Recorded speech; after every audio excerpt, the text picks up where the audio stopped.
vamos reiniciar, então, né, nossa tarde de hoje. E a gente tem o prazer de receber a professora Débora aqui com a gente, tá? E para apresentá-la, né, quando os meninos, o Matheus e o Guilherme, me convidaram para né, apresentar a Débora, eu pensei em várias formas de fazer isso, né? E aí, obviamente, né, falar do currículo da Débora, enfim, que também está disponível para vocês, mas eu preferi, depois de assistir a abertura do evento, né, e eu acho que foi o primeiro evento que eu vi, assim, uma preocupação de mostrar a representatividade das mulheres, né, quando vocês colocaram o número de autoras e de participantes, né, que estão hoje aqui com a gente. E aí isso me remeteu a uma história muito antiga, que a Débora, obviamente, nem sabe, né, enfim, e eu, né, vou apresentá-la justamente por essa história, tá, gente? Então, me remeteu ao nosso último SB Mídia com esse nome, né? Na época era o Simpósio Brasileiro, né, de Sistemas Hipermídia Web, que aconteceu lá em 2000 em Natal. Nessa época, gente, só para situá-los, né, eu estava estava terminando, eu acho, o mestrado, e a Débora acho que estava iniciando o doutorado. Uma coisinha assim, a janela de tempo. E eu estava muito insegura, gente, porque estava terminando o mestrado, mas assim, eu trabalhava só com homens, né, num laboratório que tinha quase que, sei lá, 95% de meninos. Eu já vinha de um curso assim e ficava sempre me questionando se era meu local ali, se aquele lugar eu era para estar ali. Era uma coisa que eu gostava de fazer, mas eu ficava muito insegura nesse sentido. E aí eu estava lá organizando nos bastidores do Web Media e eu já tinha lido alguns artigos, né, da Débora, e aí eu me deparei com um artigo, né, e aí quando eu fui lá teu currículo, Débora, tem milhares de coisas, enfim, que são talvez até muito mais representativas do teu trabalho, enfim, mais importantes, com certeza, mas aí eu procurei destacar esse artigo, que foi um artigo publicado no ano 2000, né, que apresentava o NCL. E para mim foi muito importante, porque é um artigo de autoria da Débora e de autoria da Meire.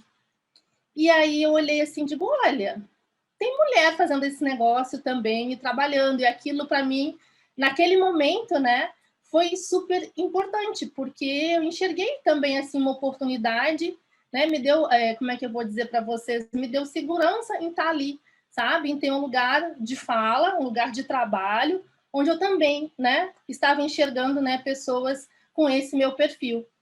E aí, então, aproveito a oportunidade, né, para agradecer a Débora, porque ela foi muito importante, mesmo que ela não soubesse naquele momento, né, para me inspirar nesse sentido e me motivar, né, a hoje estar aqui com vocês, né, compartilhando desse momento, enfim, ter escolhido toda né, uma trajetória acadêmica, assim como a Débora fez também, né? Então, parabenizo o Matheus e o Guilherme por terem trazido esses dados e por colocarem, né, nos colocarem nesse local de fala que é tão importante, tá? Então, Débora, muito obrigada por ser essa inspiração, por motivar a gente e por principalmente, né, ter, além dessa representatividade, essa habilidade técnica que vocês vão, né, olhar, perceber um pouco aqui na fala de hoje, né, onde ela vai falar um pouquinho da Internet of Media Things, mas desde o NCL, que era o modelo de contexto alinhado, onde a gente começou a trabalhar com hipermídia, multimídia, a Débora também tem muitos trabalhos legais que lidam com a parte de acessibilidade, de trabalhar com a parte sensorial, enfim, o cognitivo. Então, que mostra essa preocupação realmente de desenvolver um trabalho pensando no outro, tá bom? Bem-vinda, Débora, e muito obrigada por estar aqui com a gente. Muitíssimo obrigada, Tatiana. É um prazer estar aqui com vocês. Já começo agradecendo o convite dos professores Guilherme e Matheus, né, para participar aqui do evento. E que maravilha, né, te reencontrar depois de tantos anos, né, alguns encontros durante o SB Mídia, o Web Mídia, enfim, os workshops, né, que eram os nomes anteriores que o evento tinha. Então, muito bom estar compartilhando aqui esse momento novamente com vocês. E fico muito feliz e muito grata por essa introdução, né? Eu realmente não sabia que, enfim, né, podia ter te influenciado de alguma maneira a nossa participação e as nossas pesquisas na área de multimídia, ou te incentivado a seguir de alguma forma, né, o caminho de professora, pesquisadora e trabalhar na academia. Então, fico muito feliz e agradeço bastante essa introdução, Tatiana. Muito obrigada. Bom, eu vou compartilhar, então, aqui os slides com vocês, para a gente começar.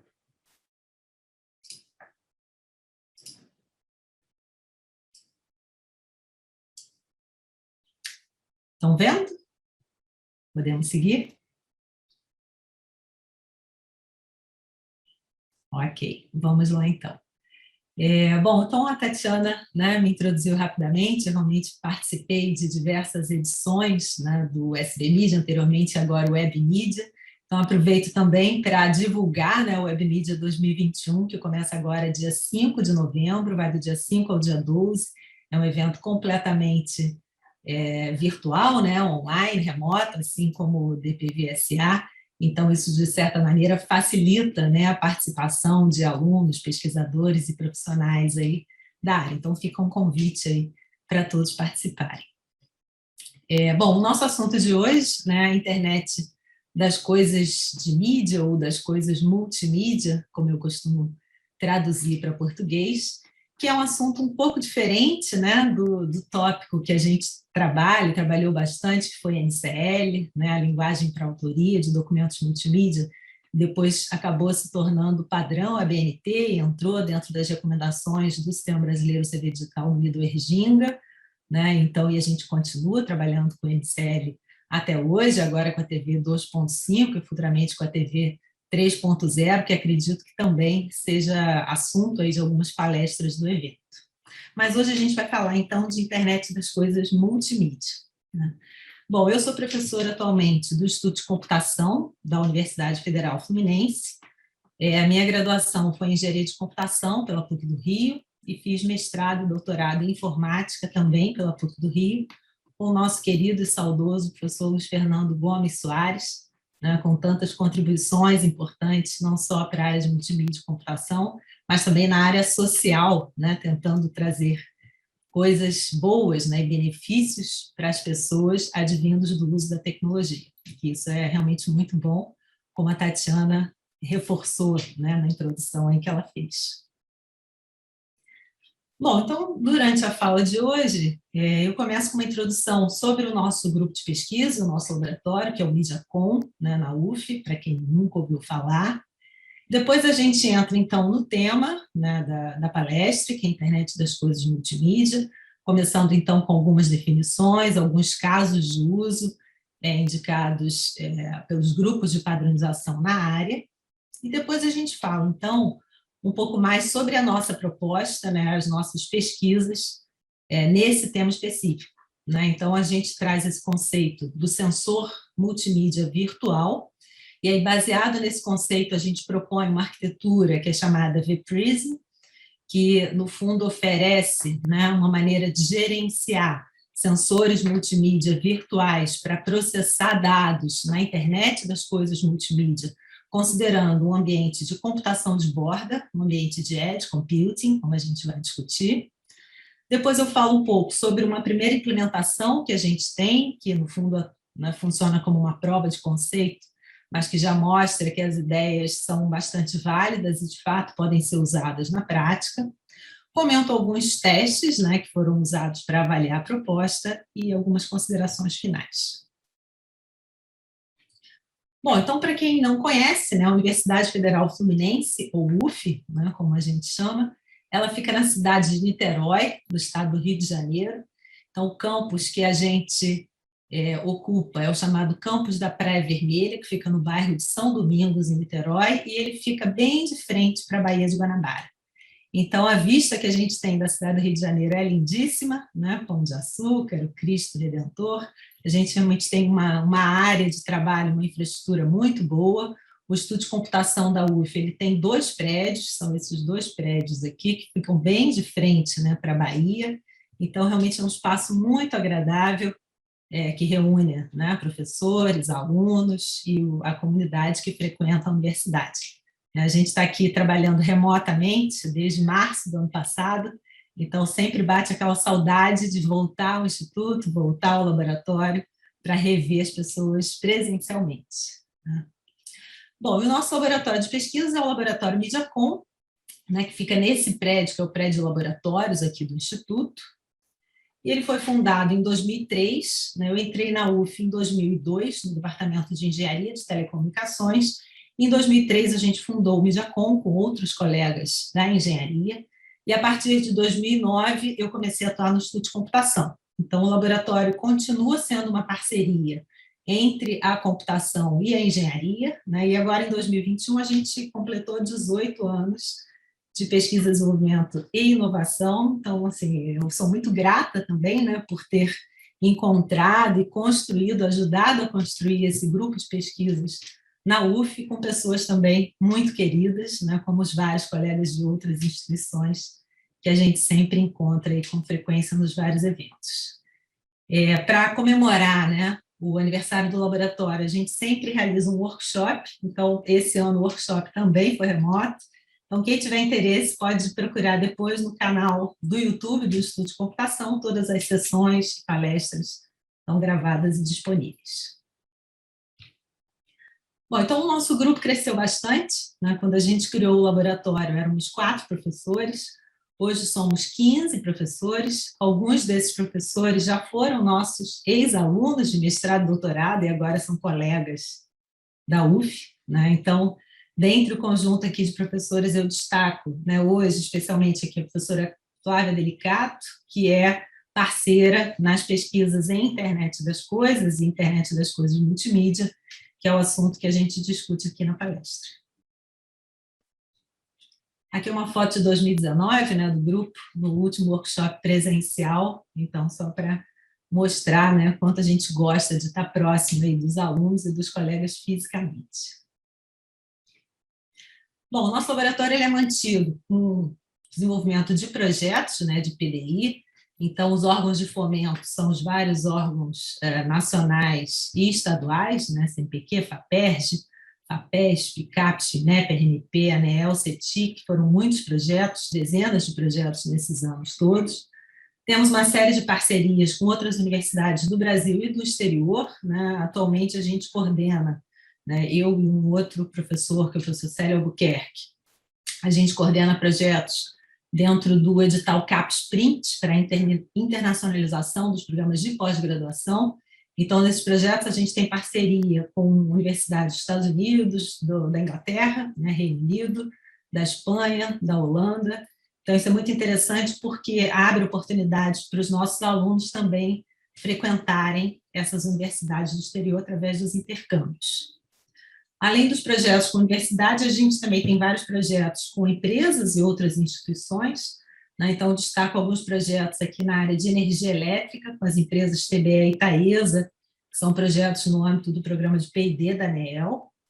A gente tem trabalhado mais recentemente com projetos no âmbito da Lei de Informática com a Dell, né, Computadores do Brasil. E, bom, na área de NCL e autoria multimídia, a gente tem uma parceria grande com o Fórum do Sistema Brasileiro de TV Digital Terrestre, né, participando, então, como membros do módulo técnico do Fórum, e aí, enfim, auxiliando e colaborando com a manutenção e evolução das normas do padrão brasileiro de TV digital.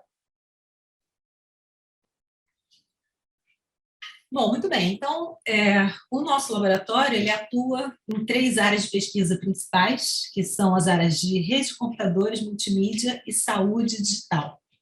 Né? O tema que a gente vai falar hoje, que é um tema de internet das coisas multimídia, na verdade é um tema que está na fronteira, né, entre redes de computadores e multimídia, na verdade se enquadra nessas 2 áreas, e tem aplicações em saúde digital também. Né? Então, eu considero que é um tema que, no fundo, agrega, né, integra todas as áreas de pesquisa do laboratório.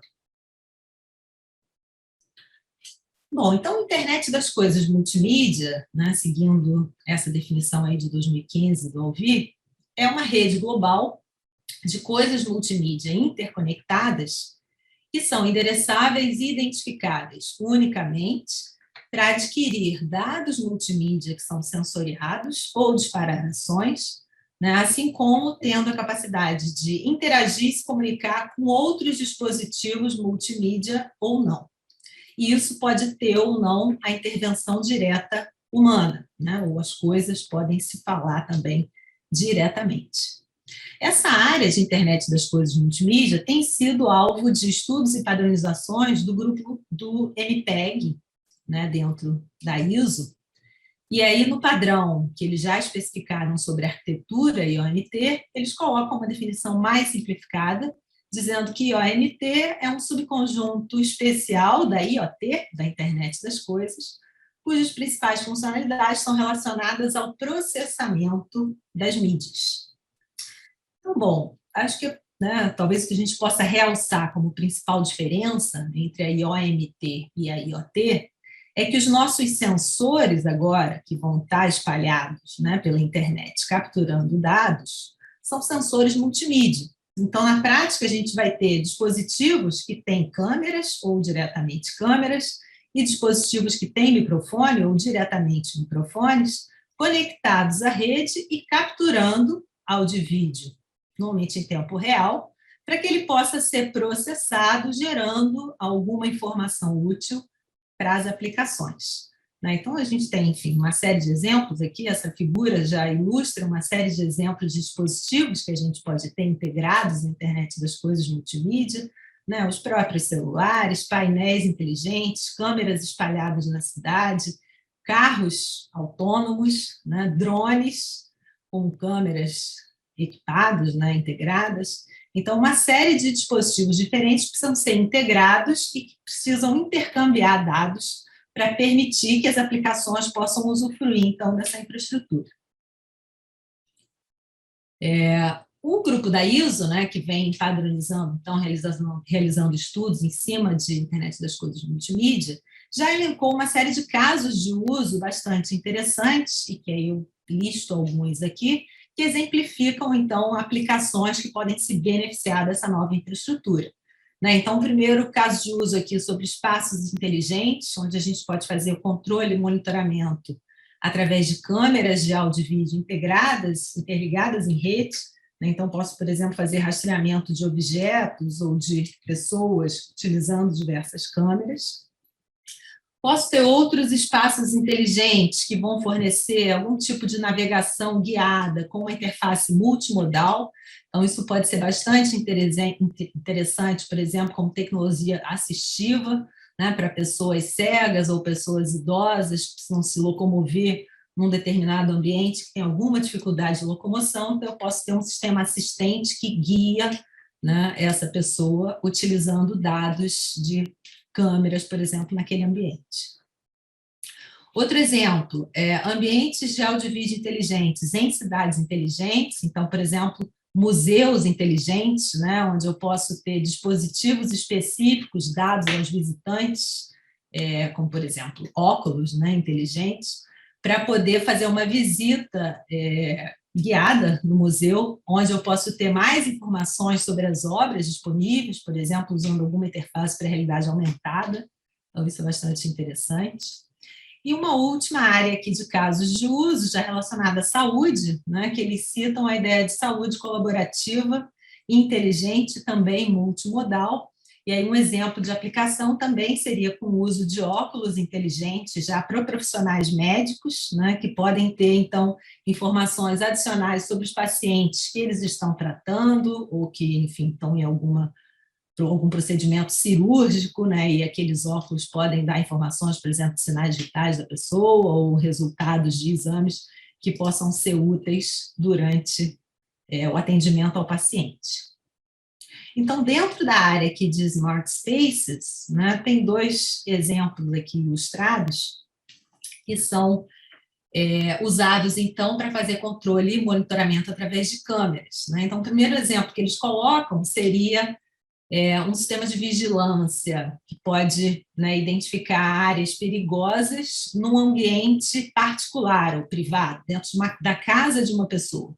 Né? Então, você imagina aqui que tem uma câmera monitorando, né, a sala de estar aqui, que é integrada de alguma maneira à cozinha, e aí tem essa área da cozinha aqui onde a gente tem fogão, que pode ser uma área de perigo, por exemplo, para crianças. Então, o que o sistema pode fazer automaticamente dado que ele detectou que tem uma criança se aproximando aqui dessa área considerada perigosa, né? Então, isso é detectado através da análise das imagens, por exemplo, de vídeo aqui, né, da sala, e dessa informação da área considerada perigosa, o sistema pode automaticamente enviar uma notificação, um alarme para o responsável para evitar que algum tipo de acidente possa acontecer. Então, isso é um exemplo de aplicação dentre aqueles casos de uso usados pela ISO. Um outro exemplo, também com essa ideia de monitoramento através de câmeras, né, é o monitoramento de focos de incêndio de maneira inteligente, usando, então, a detecção de fogo e de fumaça através dessas câmeras. Então, posso ter uma câmera aqui monitorando uma área externa, né, e aí, em algum momento, né, eu tenho um foco de incêndio iniciando, né, e fumaça acontecendo ali naquele ambiente. Então, através do processamento dessas informações, o sistema automaticamente já envia, né, uma notificação para o corpo de bombeiros responsável né, por cuidar ali daquela área, podendo enviar, inclusive, já imagens, né, em tempo real de como é que está a situação do incêndio ali naquele setor, né? Então, isso pode agilizar certamente, né, o atendimento àquele foco de incêndio, enfim, melhorar a qualidade de vida das pessoas aí de alguma maneira. Então, bom, são exemplos aí de como a internet das coisas multimídia, né, pode ser usada para trazer, então, novos serviços e aplicações para os usuários finais.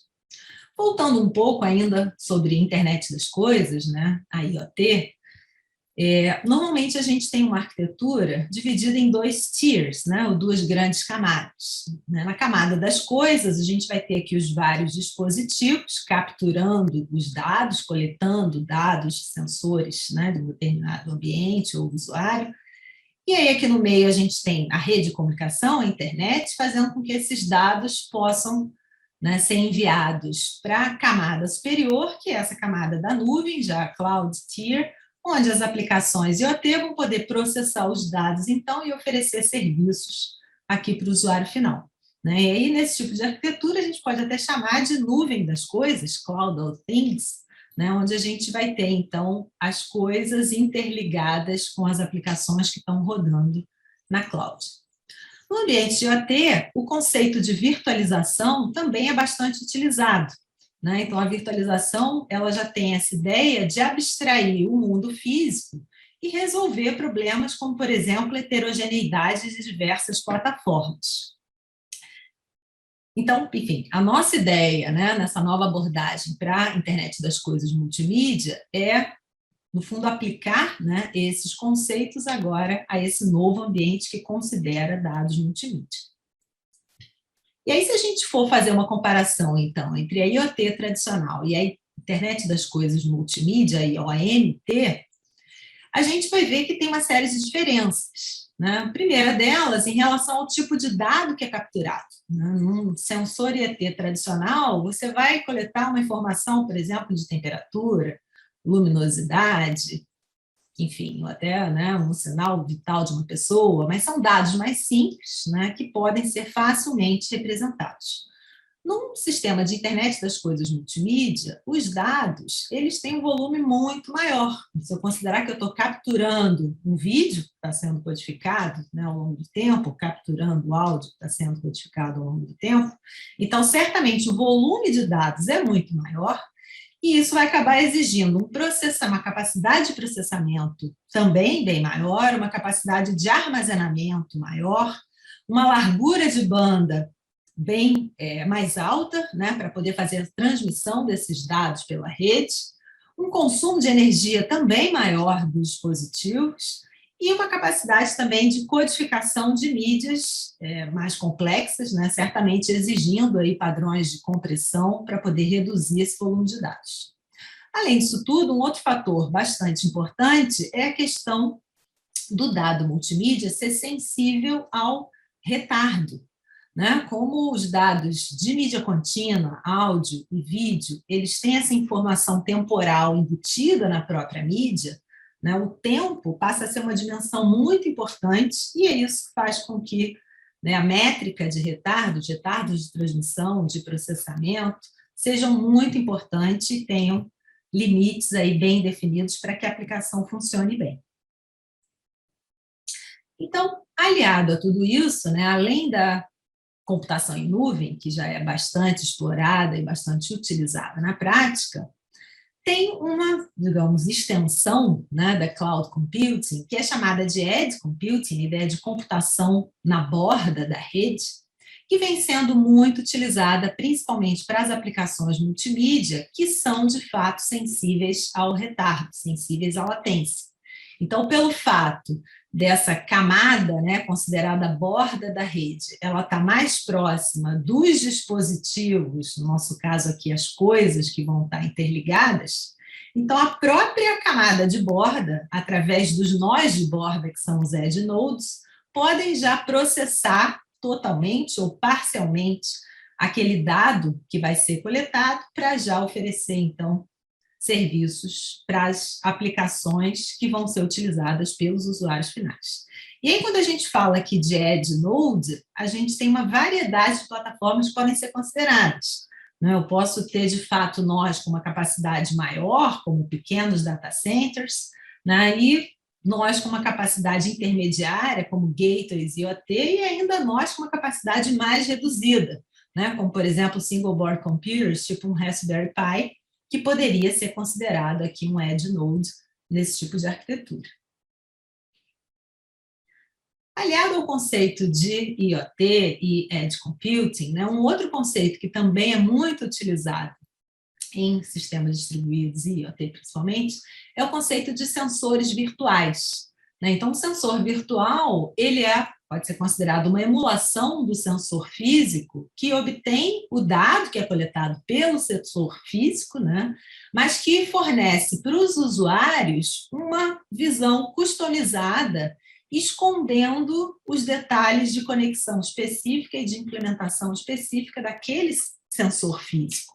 Então, isso traz uma série de prós, vantagens de usar esse tipo de abordagem, de virtualizar sensores, porque a gente pode lidar melhor com os problemas de heterogeneidade de implementação dos vários sensores, a gente pode também lidar com os problemas de tolerância a falhas, onde eu posso ter um sensor virtual, que de fato está conectado a mais de um sensor físico, e aí se um falhar, eu tenho outro que continua fazendo a coleta daquele dado.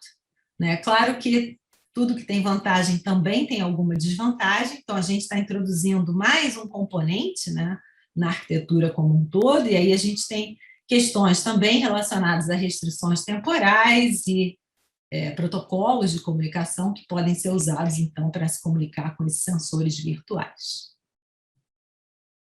Bom, então a nossa primeira ideia é trazer esse conceito do sensor virtual agora para os nossos sensores multimídia.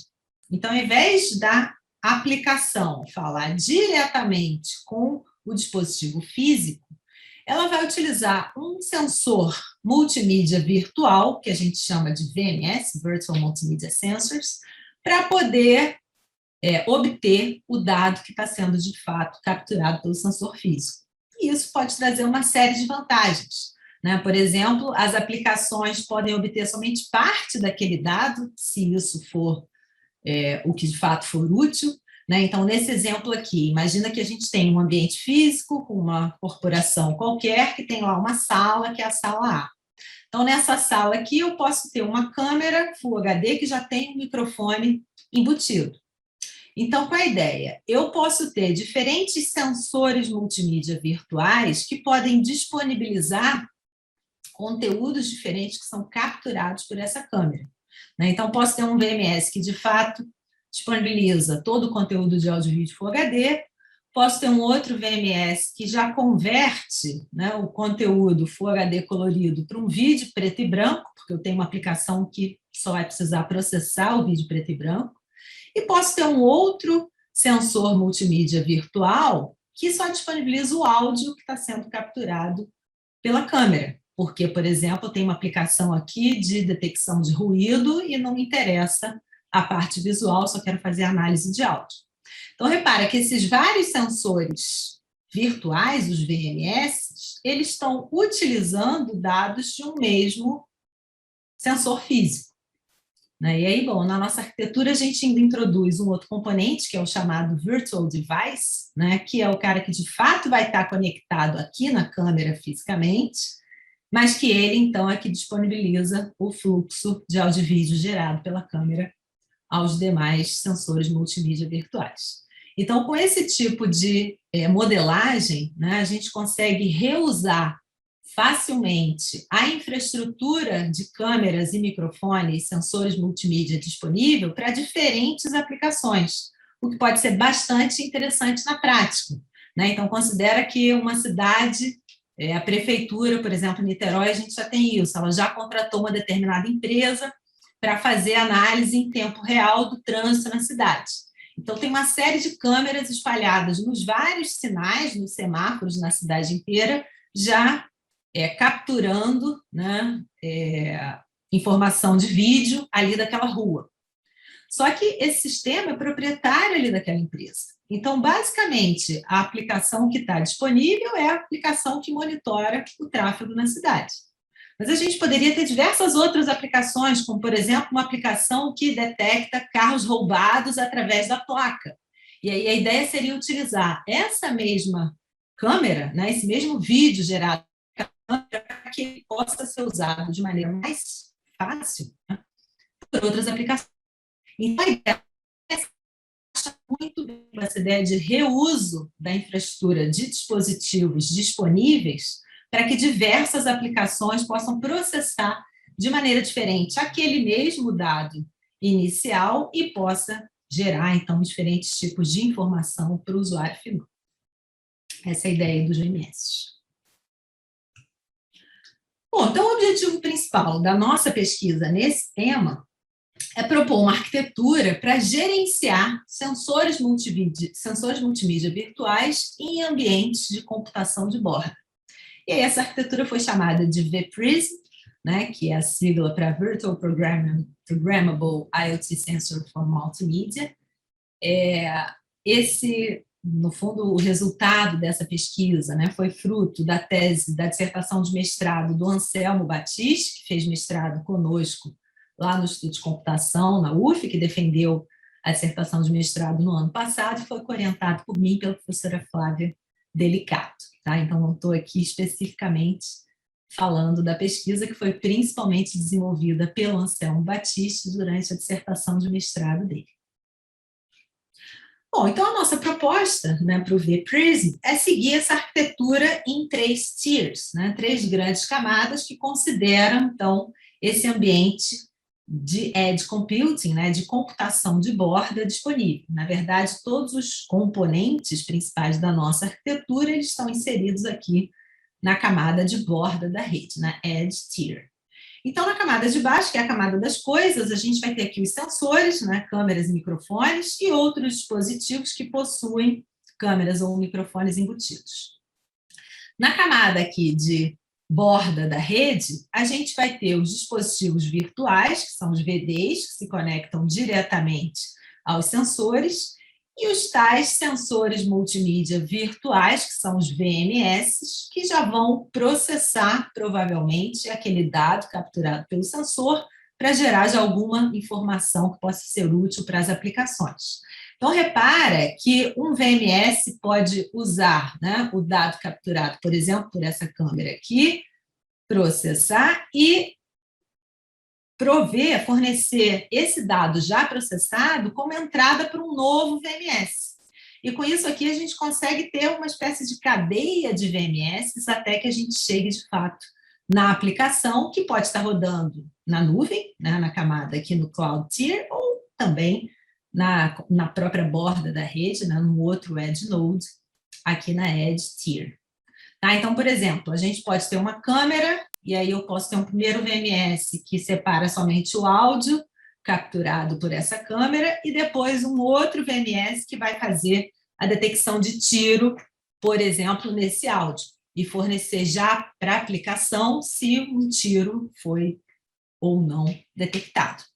Então, com esse tipo de arquitetura, a gente consegue modularizar, né, melhor, digamos assim, o processamento e reaproveitar esses pedaços de software que vão estar rodando aqui nos Edge Nodes em diferentes aplicações, já que cada um pode cuidar de um objetivo específico em toda a etapa do processamento ali daquela mídia.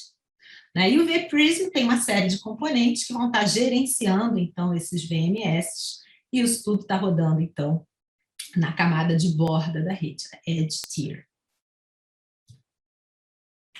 Bom, para facilitar, né, o deployment dessa arquitetura, a gente vislumbrou essa ideia de categorias de VMS. Então, isso facilita o entendimento e a organização de diferentes tipos de VMS, inclusive o desenvolvimento desses tipos de VMS, para que eles possam ser reusados por várias aplicações. Então, a gente entende que um VMS ele pode ser categorizado numa coisa, num processo ou num serviço, dependendo do tipo de função que ele oferece no processamento daquele fluxo multimídia. Então, por exemplo, a gente pode comentar aqui alguns específicos. Um tipo de VMS que a gente chama de replicador é um VMS que normalmente só vai replicar ou oferecer aquele mesmo fluxo de mídia para diversas aplicações.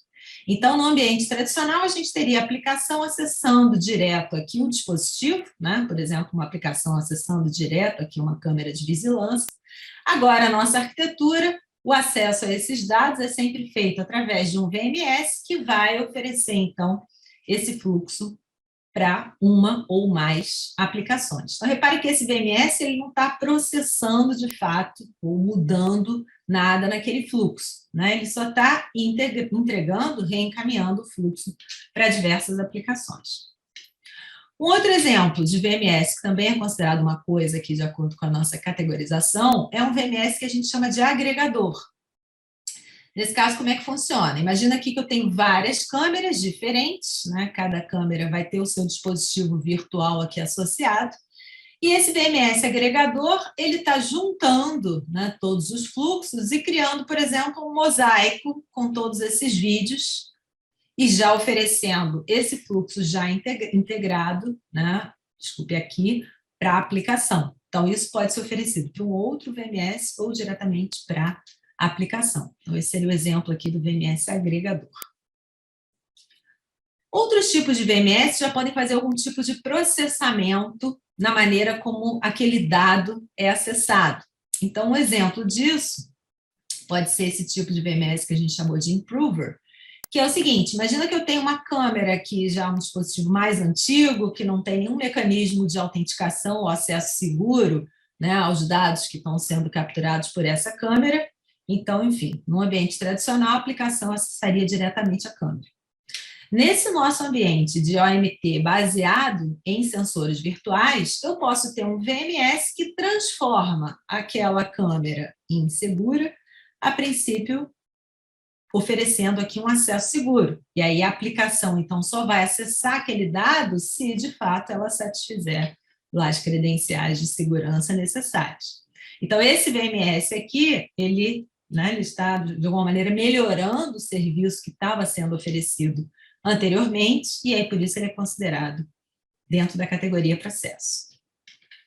Um outro exemplo de processo pode ser um VMS que faz a seleção de dados capturados por diversos dispositivos. Então, nesse caso aqui, seria um seletor de áudio, e aí eu posso ter diversos microfones, novamente, cada microfone associado a um dispositivo virtual, e o seletor de áudio aqui escolhendo qual deles vai ser oferecido para a aplicação, e isso poderia ser baseado, por exemplo, na qualidade do áudio recebido.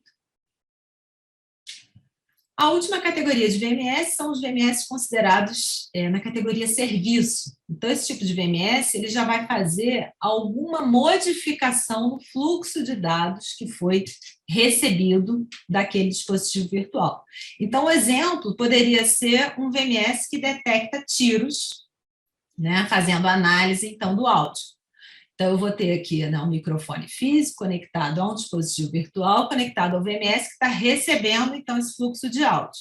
E aí, esse VMS já faz a análise para detecção de tiro e informa diretamente, já para a aplicação e OMT se um tiro ocorreu. Então, repara que o fluxo de dados que ele está oferecendo aqui para a aplicação não é mais o fluxo de áudio, e sim já uma informação processada, né, que é saída do processamento do áudio feito pelo próprio VMS.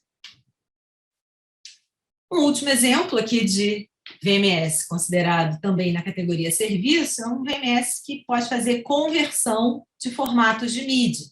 Né? Então, novamente, eu posso ter um microfone que captura o áudio aqui no formato WAV, e aí eu tenho um VMS que converte esse áudio para um outro formato, no exemplo aqui, OGG, para poder disponibilizar o conteúdo para a aplicação. Então, reparem a variedade, né, de funções que os VMS podem ter, dependendo, né, do objetivo do desenvolvedor daquele software que vai fazer aquela funcionalidade de processamento da mídia. Bom, então, voltando aqui para a nossa arquitetura chamada de vPrism, a gente tem uma série de componentes lógicos, e todos eles vão estar aqui na borda da rede, para permitir, então, que, né, essa gerência de VMS e o seu uso pelas aplicações possa ocorrer. Então, a gente começa aqui pela aplicação, né, que normalmente vai estar rodando na camada, na nuvem, mas que poderia estar rodando também em algum nó de borda aqui. Então, normalmente a aplicação ela vai poder, né, através da API oferecida pelo vPrism, consultar os tipos de VMS que estão disponíveis e escolher que tipo de VMS ela precisa para que, enfim, a aplicação funcione. Né? E aí essa requisição, então, é enviada para o VMS Request Manager, né? Dizendo, então, qual é o tipo de VMS que a aplicação precisa. Então, a aplicação ela pode consultar o VMS Registry para saber os tipos de VMS e depois enviar a requisição aqui ao VMS Request Manager. E aí o VMS Request Manager, por sua vez, ele envia essa requisição, talvez para o componente, um dos componentes principais aqui do vPrism, que é o Maestro, que vai receber essa requisição de instanciação daquele tipo de VMS e gerenciar os outros componentes da arquitetura para fazer a criação e manutenção daquele VMS específico. Existem componentes do vPrism que vão tratar unicamente do monitoramento do ambiente, né? Então isso pode ser interessante para a gente monitorar os recursos que estão disponíveis nos Edge Nodes e os recursos que estão sendo utilizados pelos vários VMS que já estão instanciados para poder alocar melhor os recursos disponíveis. Então existe um outro componente que vai cuidar unicamente da alocação de recursos, né, que é o Resource Allocation Manager, e baseado, então, nessas informações de monitoramento, né, do ambiente, ele vai decidir, então, em qual nó de borda, em qual Edge Node, aquele VMS específico deve ser instanciado, né, ou deve ser alocado. Então, é interessante ter esse componente como algo bem separado, porque a gente permite que diversas estratégias para alocação de recursos possam ser facilmente integradas na arquitetura. A gente tem outros componentes aqui para a gerência dos nós de borda e para a gerência da virtualização em si. Então, na nossa implementação, a gente usou o Docker, mas, enfim, outras plataformas de virtualização podem ser utilizadas. E aí, os VMS, então, vão ser instanciados nos Edge Nodes, nos diversos nós de borda, né, que vão estar participando, então, desse ambiente aqui distribuído. Lembrando, então, que cada VMS é uma entidade independente e oferece serviços, né? Pode oferecer um serviço para um outro VMS ou diretamente para uma aplicação final. Então, isso permite que a gente tenha cadeias de VMS, né? Com cada VMS tratando de uma parte do processamento da mídia, para no final a gente ter o resultado final esperado pela aplicação. Então, os VMS estão rodando aqui nos nós de borda, e os dispositivos vão estar lá na camada de baixo, que é a camada das coisas, né? Então, aqui eu vou ter, de fato, os dispositivos físicos, câmeras e microfones. E aí, quem vai fazer esse meio de campo aqui entre os VMS e os dispositivos físicos são os dispositivos virtuais, os VDs. Então, o dispositivo virtual ele se conecta diretamente a um dispositivo físico e ele oferece esse fluxo que está sendo capturado para um ou mais VMS, de tal maneira que o VMS fica completamente independente da implementação física do dispositivo, né? De qual é o protocolo que eu utilizo aqui para me comunicar com o dispositivo. Então, na verdade, o VMS ele já conversa diretamente com os dispositivos virtuais. E um último componente é o que a gente chama de o broker aqui, né, para mensagens de controle, que é o cara que vai receber as mensagens de controle do maestro, né, enfim, no fundo, o maestro publica aqui no broker, e aí eu tenho os dispositivos virtuais que vão assinar desse mesmo broker, então, dependendo da publicação, eles vão saber para qual VMS ele precisa enviar aquele dado. Então, esse broker aqui é somente para as mensagens de controle. Então, um exemplo aqui, o maestro pode indicar para o dispositivo virtual, que é essa câmera aqui, identificada por #ABC, que ela precisa enviar os dados capturados para um determinado VMS, que é identificado aqui por #123. Então, essa informação é publicada no broker, assim que isso é publicado, o dispositivo virtual, né, assina aquele tópico, então ele recebe essa informação e já começa a enviar os dados, então, para o VMS. Então, repara que os dados em si não passam pelo broker. Esse broker é usado simplesmente para fazer as associações, o que a gente chama de bind, né, entre VDs e VMS. Muito bem, então essa arquitetura vPrism, ela foi implementada de fato, né, no ambiente de Edge Computing, usando a plataforma de virtualização Lightweight, que é o Docker, né, então usando containers, Dockers, e aí oferece uma API, então, para desenvolvimento de novos VMS e VDs. Além dessa API, já tem alguns tipos de VMS e VDs que foram desenvolvidos, e a gente também oferece uma plataforma de gerência baseada em web, que permite, então, conectar, né, essa cadeia de dispositivos, VDs, VMS e aplicações e OMT para a gente ter todo o fluxo, de fato, funcionando. Então, bom, algumas telas aqui muito rapidamente sobre esse cliente web, né, da plataforma de gerência. Então, a gente consegue cadastrar novos dispositivos virtuais, novos VMS e novos Edge Nodes. E aí, para cada um deles, a gente consegue ver, né, o que está ativo ou não. Então, nesse exemplo aqui, né, eu tenho alguns Edge Nodes, um que é um Raspberry Pi, outro que é um IoT Gateway, outro que é um laptop. E aí eu consigo ver quais os que estão ativos ou não. E os diversos tipos de VMS que também podem ser instanciados, então, nos diversos Edge Nodes. Então, esse primeiro exemplo de VMS aqui é o que transforma um vídeo colorido para preto e branco. Esse segundo VMS ele faz o crop, né, numa determinada região do vídeo, e assim por diante. Então, são exemplos de tipos de VMS que podem ser oferecidos. E aí, para a gente poder montar, então, toda essa cadeia, né, que conecta um dispositivo virtual num dispositivo físico e depois um VMS num dispositivo virtual, a gente tem esse conceito das associações, que são os binds, né, que justamente o que aquele Control Message Broker vai informar, né, aos componentes da arquitetura que eles precisam ser conectados. Então, existem funcionalidades aqui na interface para a gente dizer, olha, o Virtual Device tal vai ser conectado na porta tal desse VMS. E aí essas associações são, então, criadas automaticamente, né, pela própria plataforma de gerência.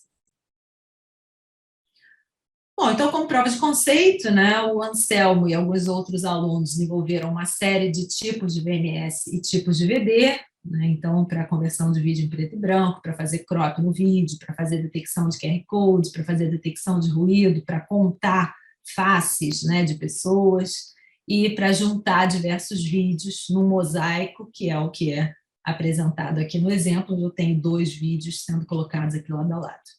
Alguns tipos também de VDs já implementados para facilitar a conexão com câmeras e microfones USBs, né? Mas a ideia, então, é que essa plataforma ela seja extensível e que novos desenvolvedores possam implementar novos tipos de VMS e VDs para ir estendendo as funcionalidades.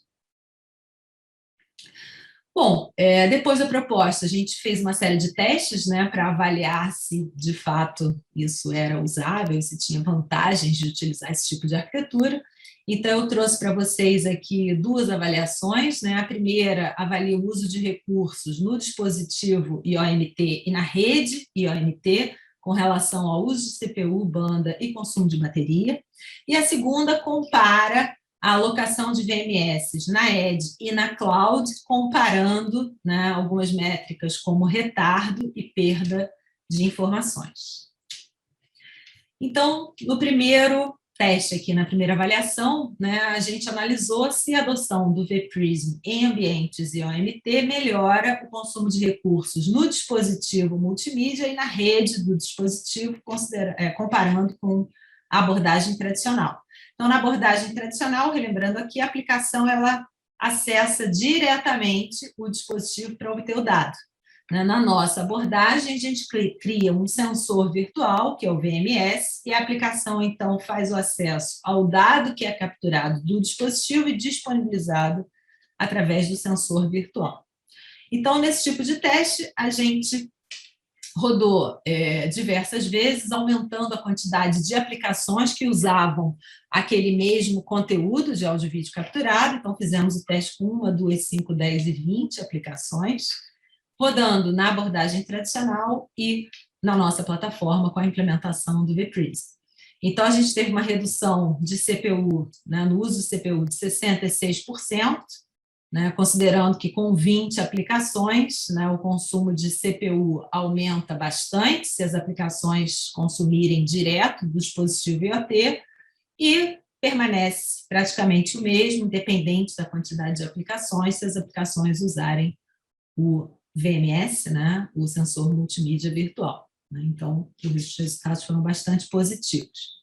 Isso com relação ao uso de CPU. Né? Com relação ao uso de banda, é bastante similar, né? Então, obviamente, quanto mais aplicações acessando dados diretamente do dispositivo, o consumo de banda na rede de acesso do dispositivo é muito maior, né? Chegando a quase 400 megabits por segundo aqui, considerando que cada fluxo usa em torno de 20 mega. E se a gente usar a ideia do VMS replicando esse fluxo para várias aplicações, isso não aumenta de acordo com a quantidade de aplicações. Né? Então, para 20 aplicações, a gente teve uma redução aqui de 94% no consumo de banda. Para uso de bateria, também resultados similares, né? Já que eu tenho mais aplicações consumindo dados daquele dispositivo, então isso acaba consumindo mais bateria do dispositivo. E no caso do VMS, que vai estar rodando no Edge Nodes, a gente não tem, né, uma sobrecarga maior no próprio dispositivo, então o consumo de bateria permanece praticamente, né, em torno aqui desse patamar. Então, para 20 aplicações, a gente considera que teve uma redução aqui de 56% no uso de bateria do dispositivo IoT. Na outra gama de testes, a gente fez uma comparação entre a alocação do VMS na Edge e na Cloud, para poder analisar se a adoção, né, do vPrism para processar fluxos multimídia na Edge, de fato, melhora aspectos de qualidade de serviço da aplicação IOMT quando comparada com uma abordagem baseada em Cloud. E aí a gente usou aqui duas métricas, retardo e perda. Então, aqui a gente fez dois experimentos, um baseado em processamento de áudio e outro baseado em processamento de vídeo. Né? Então, nesse primeiro experimento baseado em processamento de áudio, a ideia era um VMS que fazia detecção de ruído. Né? Então, para isso, um ruído foi introduzido como um som de bip, que foi tocado 80 vezes no intervalo de 5 segundos. Né? Então, perto aqui, né? Próximo aqui ao microfone. E aí, a gente tinha, então, duas rodadas diferentes, né? O VMS rodando na Edge, para poder fazer a detecção de ruído, o VMS rodando na Cloud, também exatamente o mesmo VMS, só estava rodando em ambientes diferentes. Então, o tempo médio para fazer a detecção de ruído na Edge, de fato, foi menor do que a Cloud, né? Em torno de 49 milissegundos, e o desvio padrão para fazer a detecção também no ambiente de Edge foi menor do que na Cloud, Então, isso pode apontar para uma melhor previsão, né, do atraso em ambientes de edge, com uma variabilidade menor, então, do que um ambiente de cloud. Um outro experimento, a gente fez o processamento de vídeo. Então, nesse caso, foi utilizado um vídeo H264 de 70 segundos, com 25 quadros por segundo, e a resolução de 200 por 200, e foram introduzidos frames que continham QR Codes em 450 quadros desse vídeo. Então, a ideia era, o vídeo, né, foi disponibilizado aqui para esse dispositivo virtual, como se ele tivesse sido capturado de uma câmera, e aí a gente tinha VMS detectores de QR Code, novamente, rodando na Edge e rodando na Cloud, para fazer a comparação entre essas duas abordagens aí de deployment. Então, nesse caso aqui, a gente observou o seguinte, quer dizer, a capacidade de processamento do dispositivo que está rodando o VMS, que analisa o vídeo, é bastante importante. Então, o que aconteceu é, como os nós de Edge tinham uma capacidade de processamento menor do que a Cloud, a gente acabou detectando mais frames com QR Codes, de fato, na Cloud do que na Edge. Né? Então, a gente percebe que, dependendo do tipo de aplicação, né, se elas de fato têm uma exigência mais intensiva de uso CPI memória do dispositivo, pode ser que o poder computacional da cloud acabe, digamos, decidindo, né, aonde que aquele VMS vai ser alocado. É claro que a gente sempre pode aumentar, melhorar o poder computacional dos nós de borda, né, para que aí a gente consiga aliar o tempo menor com uma capacidade de processamento maior, né, e aí trazer melhor benefício para as aplicações. Uma outra métrica que a gente mediu foi em relação ao tempo para fazer a detecção do primeiro QR Code, então isso mostra a diferença de retardo aqui da Cloud e da Edge, né? Então os nós variando de 10 a 50 milissegundos são considerados nós de borda, e os nós variando de 100 a 400 milissegundos são considerados nós de Cloud. E que aí o que a gente observa é que, enfim, para os nós da borda da rede, né, o tempo para detectar o primeiro QR Code, ele não varia tanto. Já para os nós que estão instanciados na nuvem, né, esse tempo varia bastante conforme o atraso, que pode ser bem maior para a gente chegar de fato na nuvem. Né? Então, enfim, isso também pode ser um ponto decisivo na hora de decidir aonde alocar um VMS, se vai ficar na Edge ou se vai ficar na Cloud. Bom, concluindo, então, a fala aqui de hoje, né, nós propusemos, então, essa arquitetura para a criação e gerência de sensores multimídia virtuais para a internet das coisas multimídia em ambientes de computação de borda, considerando o Edge Computing. Essa arquitetura é chamada de vPRIS, e, de fato, ela ajuda a reduzir o consumo de CPU, o consumo de bateria e o consumo de largura de banda na rede do dispositivo IoMT. A gente também mostrou que um único dispositivo pode ser utilizado como fonte de dados multimídia para diversos sensores virtuais. Então, isso é muito interessante para a gente ter várias aplicações utilizando a mesma infraestrutura física de sensores, de câmeras e microfone, o que pode ser bastante interessante para os provedores de infraestrutura, né? Principalmente em ambientes de cidade inteligente, onde a quantidade de câmeras tem que ser enorme para estar espalhadas aí ao longo de todos os bairros de uma cidade. Bom, com relação à comparação, né, entre a Edge e a Cloud, a gente percebeu que, de fato, né, a arquitetura baseada em Edge reduz, né, a latência de detecção de eventos num fluxo multimídia, mas que, se a gente precisar de mecanismos de processamento mais pesados e complexos, pode ser que a Cloud, de fato, ofereça uma melhor qualidade no serviço oferecido. Então, isso tem que ser pesado, obviamente, dependendo do tipo da aplicação e das características da infraestrutura de computação de borda disponível. Como trabalhos futuros, a gente pretende estender essa arquitetura para incluir entidades que representam também os atuadores multimídia, além dos sensores, né? Então, isso aí vai de encontro a uma outra área de pesquisa com que a gente vem trabalhando, como a Tatiana falou, que é a área de multimídia multissensorial, né, onde além dos conteúdos de áudio e vídeo tradicional, né, tradicionais multimídia, a gente pode ter efeitos sensoriais integrados a esse conteúdo, então eu posso ter efeito de cheiro, de calor, de frio, de vento, efeitos luminosos, e isso ser disparado, né, conforme, enfim, o comportamento da aplicação que está rodando. Então, é interessante que a gente tenha esses atuadores que vão, né, permitir renderizar o cheiro ou, né, fazer com que o ventilador funcione ou, enfim, mudar a luz do ambiente, possam ser integrados também a essa nossa arquitetura, além dos sensores, né, que, enfim, já estão integrados já desde o início, né, desde a modelagem inicial. Um outro ponto que a gente também quer trabalhar é explorar melhor esses algoritmos de alocação de recursos, né? Enfim, experimentando diversas estratégias distintas e procurando aí estratégias mais robustas para utilizar melhor os recursos dos nós da rede. E um terceiro ponto que a gente também tem trabalhado nessa linha de pesquisa é na especificação de uma linguagem que possa usar a API oferecida pela plataforma Alpha para configurar automaticamente os VMS e as aplicações IOMT. Então, ao invés de ter que usar aquela plataforma o cliente web, né, que a gente oferece inicialmente como plataforma de gerência, eu poderia ter um arquivo, né, que já especifica quais são os dispositivos, quais são os VDs, quais são os VMS e quais são as aplicações IET, e como é que eles se conectam, e, baseada nessa especificação, o próprio gerenciador Alpha lá já instancia automaticamente os VMS e coloca as aplicações para rodar. Então, seria bastante útil, né, para agilizar o deployment dessas aplicações na prática.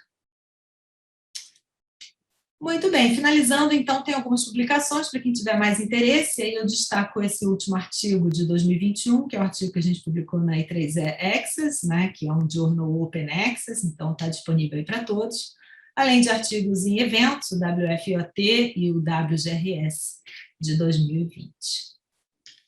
Quem tiver interesse em colocar a mão na massa e experimentar aí, né, as nossas implementações, o código está todo disponível no GitHub, então vocês acessam direto aqui lendo o QR Code. O Anselmo gravou uma série de vídeos, enfim, divulgando, mostrando como é que usa a plataforma Alpha, então isso também está disponível para vocês. Muitíssimo obrigada pela atenção, agradeço a oportunidade aqui de compartilhar um pouco do nosso trabalho, divulgar o trabalho que a gente tem feito lá no Instituto de Computação da Universidade Federal Fluminense e me coloco disponível aqui para perguntas. Muito obrigada. Opa, obrigada, Débora e grupo, pelo excelente trabalho, super motivador, cheio de coisas para a gente fazer aí no meio, né? Bem, um trabalho que integra muito do que a gente acabou discutindo no dia de hoje, né? Desde a da fala do professor Aldo, enfim, né? Cabem todas essas discussões nessas arquiteturas que você teve a oportunidade de mostrar para a gente. Vou começar, então, aqui com a primeira pergunta, que vem aqui do chat, tá, gente? Lembrando que as perguntas podem ser feitas pelo chat, mas também ali pela parte do QIE, ali das perguntinhas, que eu passo aqui para a Débora, tá? Então, a pergunta do professor Guilherme, então ele coloca: Débora, muito obrigado pela excelente palestra. Tenho uma questão relacionada aos atrasos. Imagino que o atraso dependa do número de níveis de VMS na Edge. Vocês fizeram estudos para diferentes aplicações, por exemplo, no caso da detecção de QR Code em vídeo, para determinar o máximo de níveis VMS para chegar em tempo real? Excelente pergunta, Guilherme, muito obrigada, uma pergunta muito interessante. De fato, tem uma série de testes que a gente pode fazer para avaliar essas questões relacionadas ao atraso, né? Esses primeiros testes iniciais foram testes mais de validação das ideias, né, e validação da arquitetura, que de fato foi implementada nessa plataforma Alpha, então foram testes mais simplificados com objetivos bem específicos. Então, ainda não fizemos diversos testes com muitos níveis, né, de VMS, vários VMS em cadeia, como você sugere aí, e que certamente, né, cada nó né, quase que um nó intermediário no caminho, do mesmo jeito que a gente tem, né, em roteamento na rede, você introduz um nó, certamente aumenta o retardo fim a fim. Então, provavelmente, a gente deve ter um aumento também no retardo. Tá? Ainda não fizemos teste avaliando esse aspecto específico, mas é uma ideia muito boa aí para trabalhos futuros. Muito obrigada.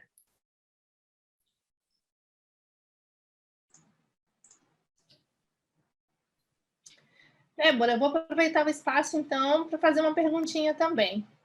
Na verdade, assim, eu tinha duas coisas para indagar. Uma foi um dos últimos comentários que você fez, que foi justamente a respeito da parte de não trabalhar, de entender a parte mídia como mais do que a gente trabalha geralmente, que é áudio e vídeo, né?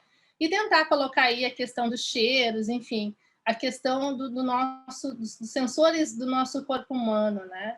E como isso tem impacto para a tecnologia assistiva, por exemplo, então, para quem trabalha com acessibilidade. O que o grupo tem prospectado nesse sentido, Débora? Muito interessante, Tatiana, pergunta, porque eu sou uma entusiasta, né, nessa área, assim, eu estou bastante animada com essa pesquisa nessa área nova que a gente chama de multimídia, né, que integra a multimídia tradicional com efeitos sensoriais, né, então multimídia vem de Multiple Sensorial Media. E aí a ideia é, de fato, a gente ter, né, diferentes tipos de estímulos para o usuário final, não só os estímulos, né, nos sentidos de visão e audição, que são os tradicionais, que a gente, né, normalmente tem com conteúdo audiovisual tradicional, mas utilizar os outros sentidos para ampliar essa capacidade cognitiva que as pessoas já usam na prática, né? Quando a gente se comunica uns com os outros e com o próprio ambiente à nossa volta, a gente usa os vários sentidos. Então, por que não usar isso também nas aplicações? Então, a gente vem trabalhando com aplicações multimídia que integram aí efeitos de cheiro, efeitos luminosos, efeitos de vento, efeitos de calor e os mais diversos tipos de efeito, integrando, então, atuadores, dispositivos físicos que renderizam esses efeitos no ambiente físico em que a aplicação está rodando. Né? A gente vem trabalhando com algumas extensões de NCL para esse fim, né? Então, a gente tem trabalhado numa nova versão da linguagem NCL, que é a versão 4.0, que foi proposta agora, recentemente, ao Fórum do Sistema Brasileiro de TV Digital, com uma proposta possível para a evolução do futuro padrão de TV digital brasileiro, seguindo essa ideia da TV imersiva. Né? Então, a gente poder trazer essas experiências imersivas que a gente já tem um pouco quando vai aos cinemas 4D, por exemplo, né? A cadeira balança, você tem lá os ventiladores, tem spray de água, tem um monte de coisa. Então, a ideia é trazer um pouco dessa experiência para dentro da casa do telespectador. E aí a gente propõe, então, uma extensão de NCL, que é essa linguagem para integrar mídias e efeitos sensoriais, né, de maneira sincronizada, e a gente já implementou um protótipo de extensão do Ginga, então a gente tem um protótipo funcionando dessas coisas que estão sendo avaliadas aí pelo Fórum SBTVD, quem sabe isso pode ser integrado ao nosso futuro padrão de TV digital, que é a TV 3.0, como está sendo colocado.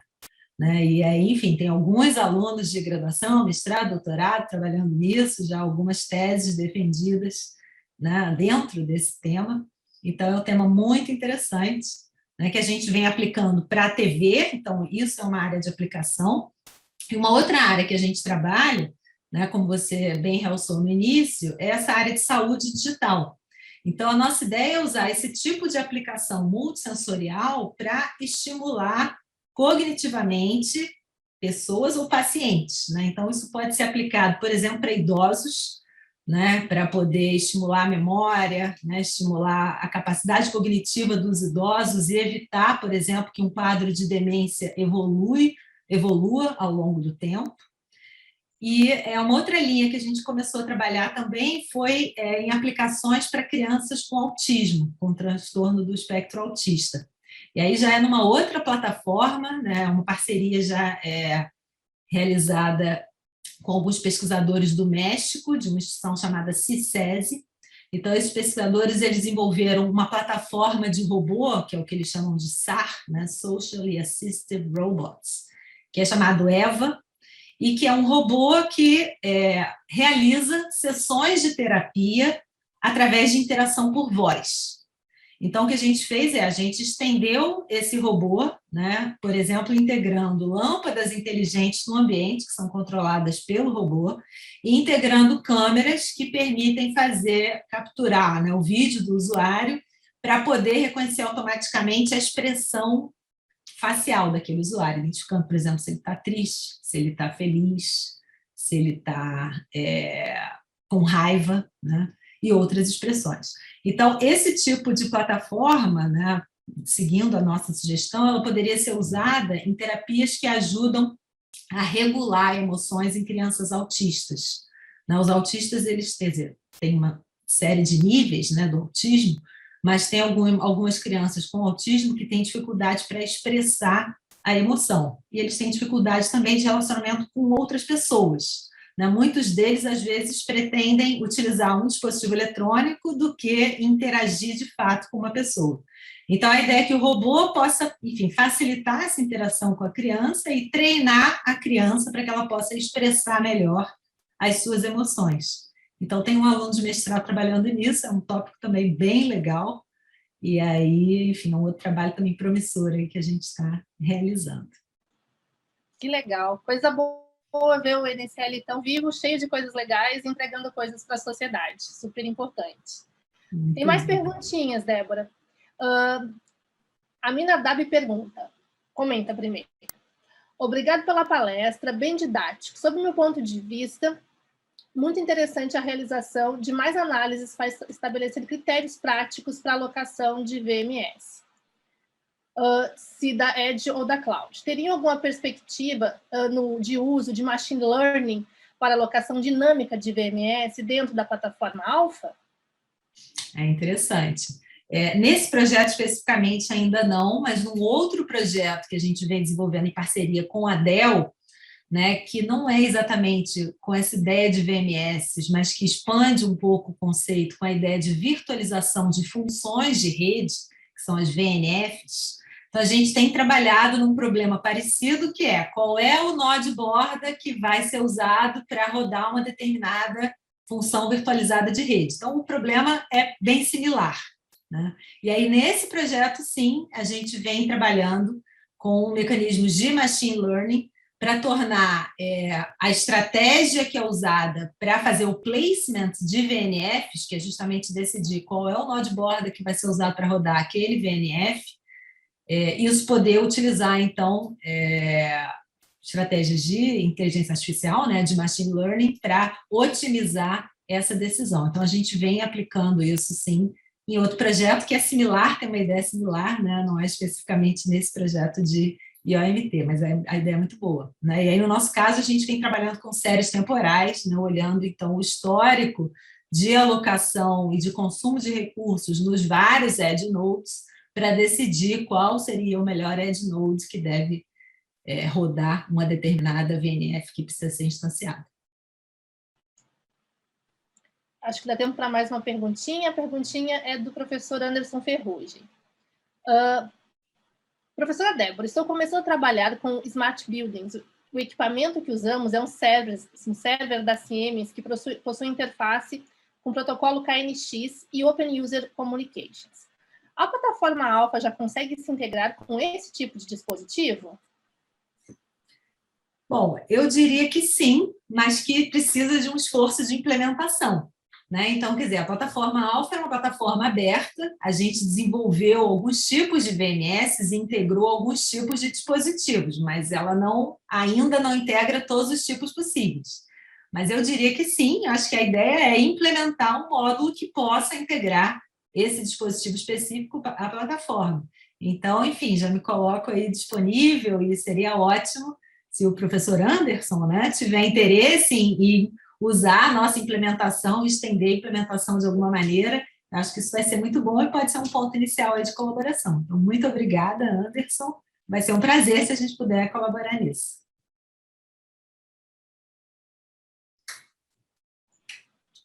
Matheus, você vai fazer sua pergunta?